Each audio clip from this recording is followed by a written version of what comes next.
Hello my friends, welcome back to r/ProRevenge, where many of you come to get your dose of satisfaction by listening to stories about others getting what they deserve.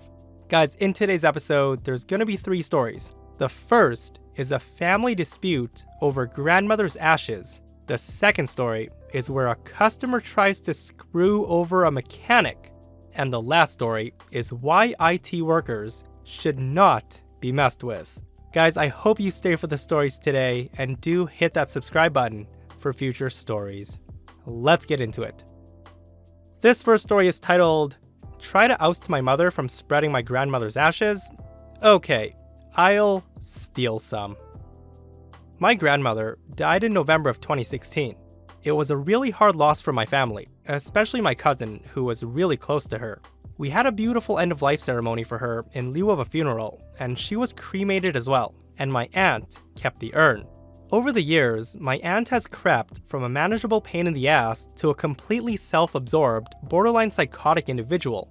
I could go on and on about the drama she's put my family through, but the important bits for this tale are that she lived closer to my grandmother throughout her life, so she saw my grandmother more often, but grandmother seemed to have a preference for interacting with my mother, because she's lower maintenance than my aunt.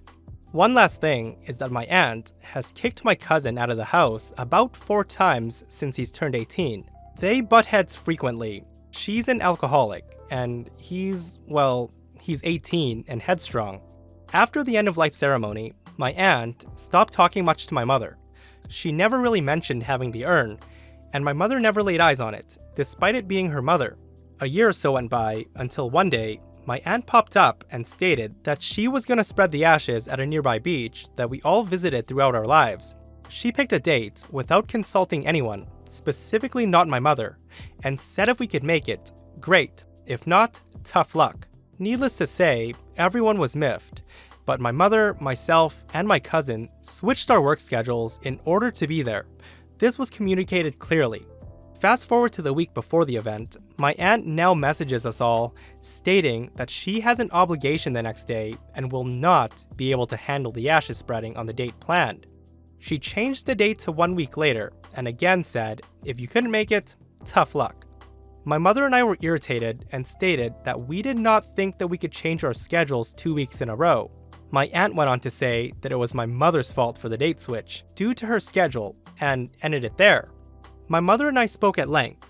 She was hurt and angry at her sister for not consulting with her about how to handle the ceremony with the ashes, and even more upset that her own sister would not wait to do this with her. When asked about why this had to be done now, as opposed to waiting until everyone could be there, my aunt stated that my grandmother's brother, who's in poor health, wanted the ashes spread ASAP so he knows it was done, and that he wanted a video of the event.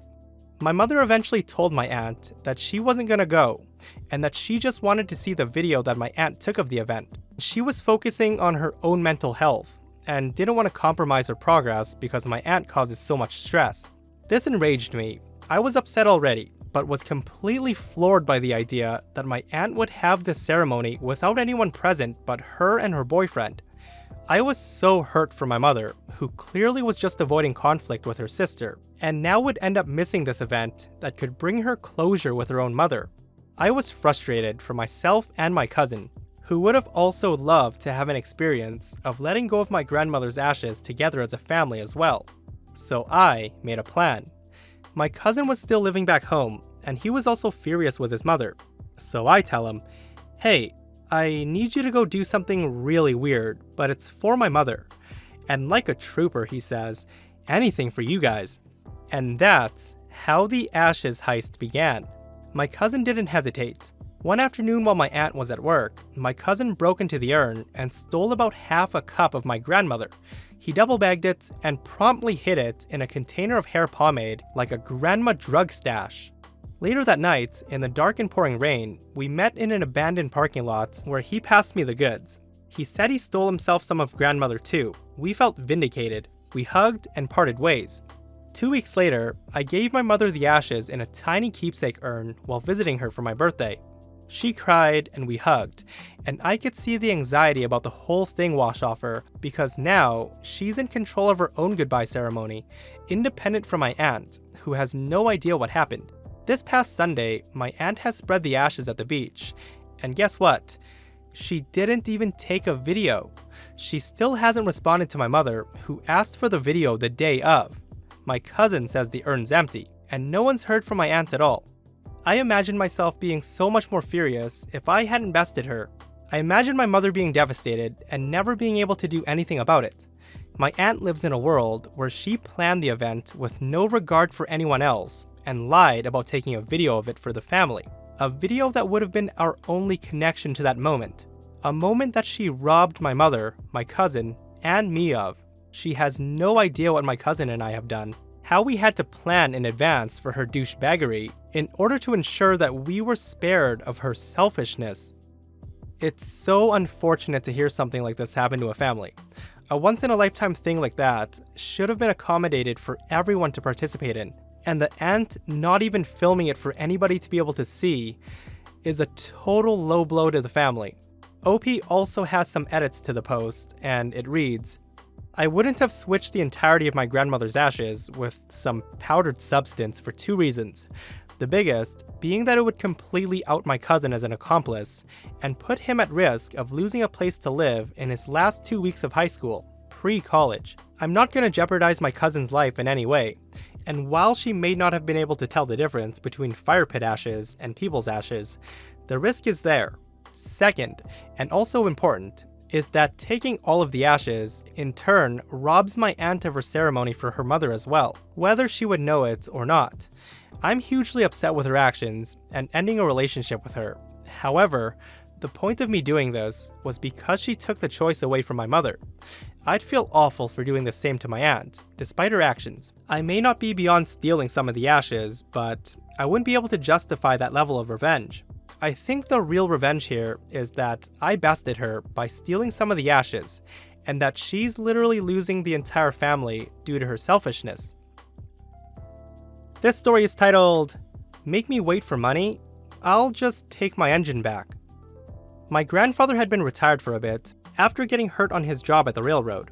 Being a little bored at the time, he offered a local indie VW shop owner his time to run for parts and other errands in exchange for some help on his car. So my grandfather returns to the shop in the afternoon one day to find Jay, the owner of the shop, mingling and acting pretty pissed off, and he asked him what's up.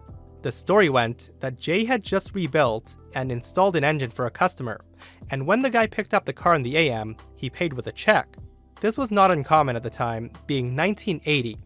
When Jay went to cash the check at lunch, the bank informed him that the payment on the check had been stopped. He asked him when this was, as he had just received it a few hours ago. They told him just about this morning. So apparently, the owner of the car paid the bill, and then went to the bank and immediately canceled the check. Jay called the guy on the phone and asked him what the hell happened and why the check was canceled. The guy said, "You made me wait for my car, so I'm gonna make you wait for your money." So what had happened was one part for the engine had been delayed for a few days, and Jay couldn't finish the job on the deadline. But as soon as the part came in, he put the engine back together and got the guy the car back. Needless to say, Jay was pissed. It's Friday, and he wanted to wrap things up a little early, and getting paid for an engine rebuild was a nice way to wrap up the week. Now the revenge. So Jay asked my grandfather to come with him. He grabbed a few tools and he hopped in his little pickup, a VW of course, and off they went. Jay drove over to the guy's house, knowing where he lived, having the address on the canceled check. He pulled up to the guy's house and proceeded to remove the engine from the car in about 10 minutes. While this may seem unbelievable, if you've ever worked on an old air-cooled Volkswagen, they are literally held in by 4 bolts, a couple of screws, and a few wires, and a good mechanic could have one out in no time at all. After it was removed, my grandfather helped him put the engine in the back of his truck. A bulky complete VW engine is not that heavy. After they had the motor loaded up, Jay wrote a note and left it under the wiper. The note said, "When you decide to pay me, just add in extra money to pay for the removal and replacement of the engine, and for the time it took for me to come over here and get it." And they drove off. The guy obviously called back and was livid that his new engine wouldn't start. It may not have been obvious when he walked over to the car and it wasn't sitting right. He ended up calling Jay and was promptly reamed by Jay about the whole thing. and was told if he wanted the engine back, he needed to pay the extra time, and in cash. This is a pretty good pro-revenge, but I have 2 questions that maybe a few of you listening can answer. Was it really that easy to disconnect engines back then, in the 80s? And were they actually light enough to be lifted out with 2 people by hand?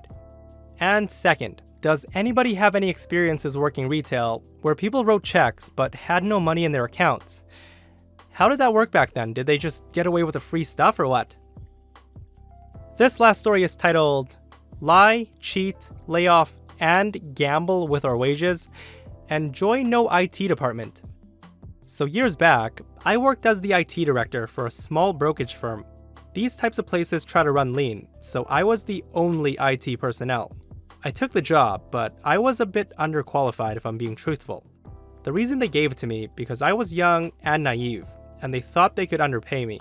They were right. It was $10,000 more than I had ever made in my life, and I had a low-paying job at the time, so I took it. And honestly, it did work out as a good resume builder. There were a couple of gems, but ultimately, we were understaffed because they looked at full-time employees like we were stealing from them. They made us work long hours and work weekends with no overtime. Everyone was underpaid, or an overpaid buddy of someone. Worse was the partners. The 4 partners were constantly doing shady things. One partner would take money from broker commissions and go to Vegas with it. If he lost the money, he would just let the brokers know that there's a hold from the bank and their commissions are coming in slow. Another broker asked me straight up how to hide his affair from his wife, and another had me come to his house on the weekend to install some audio-video equipment without paying me. Then the partners started doing really sketchy stuff. They had me open employee exchange mailboxes and run mail queries on email addresses. It turns out that they were lawyer emails between the lawyer and their client. They also had me look through a few broker and employee emails. They had me do this all the time for anyone. I would have to collect it all, and then they would fire them and keep their clients. I didn't know it was illegal to snoop through company emails at the time. They somehow convinced the lending company to merge with them, a totally different crew. They were nice, honest, real customer focused. I made friends with one of the lending agents. Nicest guy. His wife and her dad ran the firm until the merger. I found out that the plan was to fire everyone from the lending firm and just steal the name and the client list. They had only been there a few months, long enough to learn their business. I also found out that they were gonna fire me now that everything was more reliable. And guess how I found out? It was during an email query that one of the partners had me do on another partner. So, the only nice people at the job were getting locked out of their offices over the weekend, and I was getting fired now. I had essentially made myself redundant in their mind. Well, let me tell you about the red folder. The red folder was locked in my file cabinet. It contained every password for admin access to every system.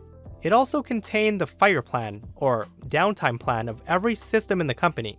My boss didn't really understand why we needed one, and he never really looked at it. Well, I called my friend who worked for the lending firm. I told him to head to the office and grab all the files and computers. They technically belonged to them anyways. I told them the plan about changing the locks over the weekend. I told them that I was quitting and to not mention me. He said he understood, and thanks. I changed the only other admin password that my boss had access to, and I shredded the red folder. I emailed my resignation. They begged me to come back. They offered me a 30% pay bump. They said they were shocked that I was so disloyal. I heard years later from a secretary that worked there at the time that it took them 4 months to get all the systems under control again. They had to use a contractor they relied on before, and I heard it cost them a year of my salary.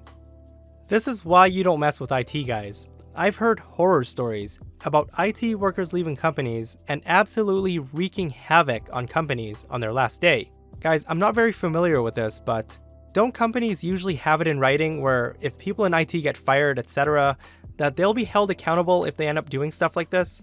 And that's it for this episode of r/ProRevenge. If you didn't catch the last episode of r/ProRevenge, it's a really good tale. So if you haven't heard it, click the video right now. I hope you guys got your revenge fix for the day, and I'll see you guys in the next one.